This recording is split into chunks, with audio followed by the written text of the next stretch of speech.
Hola, hola, soy Ricardo de la Vega y hoy los saludo desde aquí, desde estas escaleras ubicadas en el barrio de Georgetown, en la hermosa, tranquila ciudad de Washington, D.C. Y aquí, en estas escaleras, se grabó una o dos de las escenas más importantes de la película El Exorcista, de 1973. Así es, en 1973 se estrenó una de las películas más polémicas, más taquilleras e influyentes de la historia del cine. Pero detrás de ese clásico hubo un camino muy difícil. Warner Bros. No estaba convencida de financiarla, y es que el tema de la posesión demoníaca era arriesgado y se temía que el público, puritano en su mayoría por esa época, imagínense si es puritano el público ahora, imagínense en 1973, pues era probable que lo rechazara. Al final, Warner Bros., después de mucha insistencia de los productores de la película, decidió aprobar un presupuesto de, ojo, 12 millones de dólares, una cifra súper alta para una producción de terror de los años 70, una época en la que el género no estaba establecido. Y por otra parte, la protagonista, la niña, Linda Blair, apenas y tenía experiencia actuando, solamente había hecho algunas cositas en el colegio y fue elegida entre 600 aspirantes y nadie, ni ella, ni los más positivos, se imaginaba que se convertiría en uno de los rostros más icónicos del cine y por supuesto del género. Y es que ojo, era 1973, gente puritana, sociedad conservadora, barrio de Georgetown, que son unos estudiantes académicos inteligentes, intelectuales muy conservadores. Y estamos hablando de una película que nos presenta a un cura con problemas de fe y boxeador retirado. Ya casi, no creía en Dios, su madre recién había muerto. Además, nos habla de un exorcismo. En esa época era un tema tabú, 1973, no me canso de repetir. Y nos mostraba a una niña de 12 años tratando de usar a una cruz, a un crucifijo, como un dildo. Estos ingredientes de este cóctel eran perfectos para un escándalo. Y lo lograron. Tuvieron un escándalo con la película.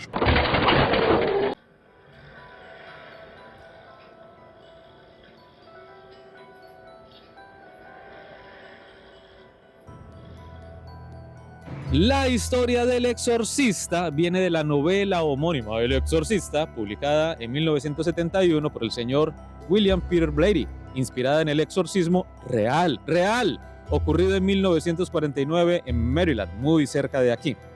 El propio Blatty, el escritor de la novela, adaptó el guión para el cine y escogió al director William Friedkin, que venía de ganar el Oscar con The French Connection, sí, con Gene Hackman. Este director lo que hizo fue que le aportó un estilo realista. Algunos dicen que es casi documental. Ojo, no olviden, 1973, para esa época ese estilo se consideraba casi documental, realista, y eso hizo que el terror se sintiera más cercano y más perturbador.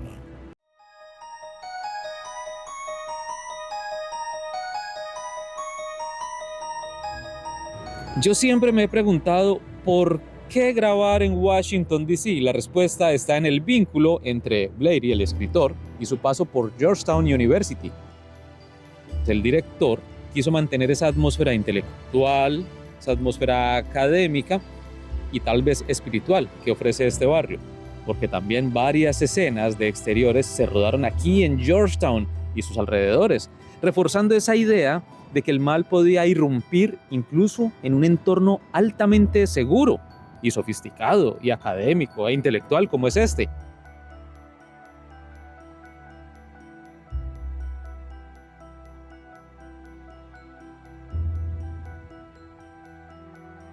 Eso sí, los interiores, incluyendo la famosa habitación helada de Reagan, se grabaron no aquí, se grabaron en unos estudios en New York, porque allá podían controlar incluso la temperatura. Ese aliento que se ve de los actores respirando y que se ve que sale, el humo, el vapor, es real, porque la habitación estaba con una temperatura muy baja.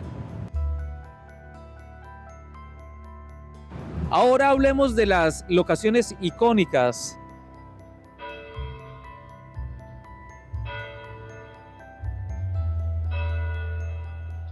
Y tal vez la más célebre es esta, las escaleras del Exorcista, ubicadas aquí en Prospect Street. Son 75 escalones muy empinados, que incluso algunos chicos aprovechan para entrenar cada día. Y aquí es donde, ojo al spoiler, el padre Carras se lanza al final, en la escena final de la película.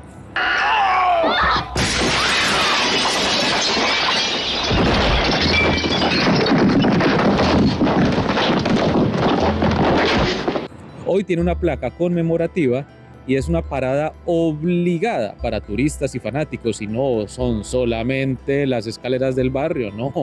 Esto es un altar cinematográfico. Respeto con las escaleras del Exorcista, por favor. Y ahí, justo al ladito, están los exteriores de la casa de los McNeil, el 3600 de Prospect Street. Y aunque se construyó un falso anexo para dar la ilusión de que la ventana conectaba con las escaleras, la fachada sí es real y está inmortalizada tal vez en el póster más famoso de la historia. Este póster, el póster de la película. Este afiche de la silueta del padre Merrin bajo la farola frente a la casa iluminada por la ventana de Regan. Hoy es uno de los carteles más famosos y reconocibles de la historia del cine.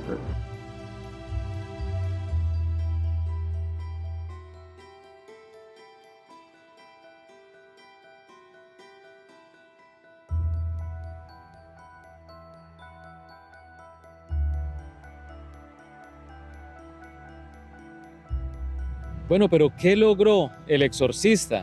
Primero que todo, fue un fenómeno de taquilla. ¿Recuerdan que les dije que la hicieron con 12 millones de dólares? Pues recaudó 400 millones a nivel mundial, convirtiéndose en la película de terror más taquillera durante décadas.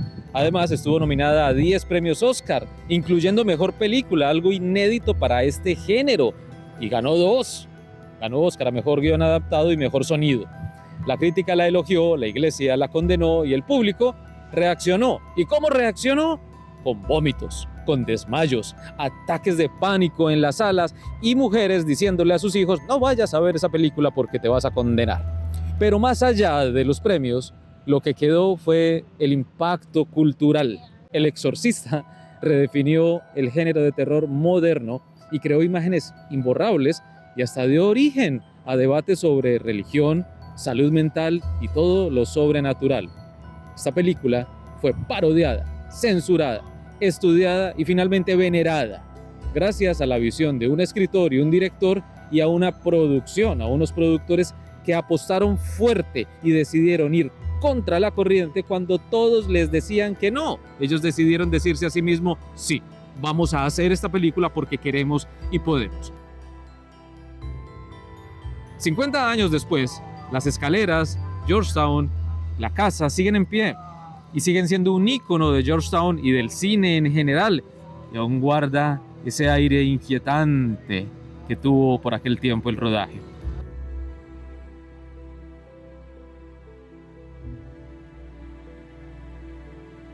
El éxito del Exorcista fue tan grande que dio origen a una franquicia completa. En 1997 llegó El Exorcista, el hereje, una secuela fallida que intentó continuar la historia de Regan.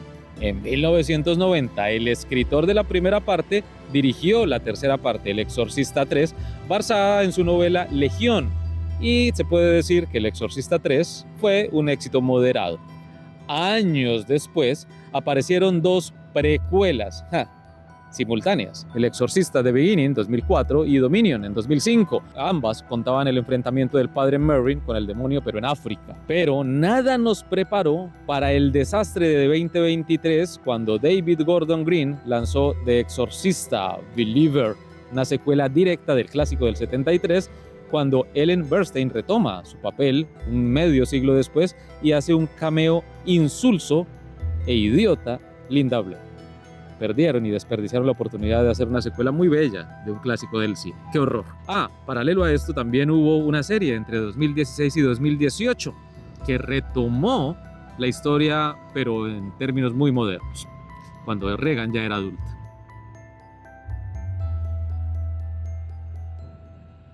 Así es, 6 películas, una serie, miles de imitaciones y un legado imborrable. El Exorcista no solo cambió el terror, lo redefinió para siempre. It is he who commands you. The power of Christ compels you. El Exorcista no fue solamente una película, no señor. Fue un acontecimiento cultural, hay que saberla ver, hay que verla en su contexto. Y marcó un antes y un después de la historia del cine. No sería la misma historia sin El Exorcista, no sería el mismo cine sin El Exorcista. Yo soy Ricardo de la Vega, nos vemos para seguir hablando de cine.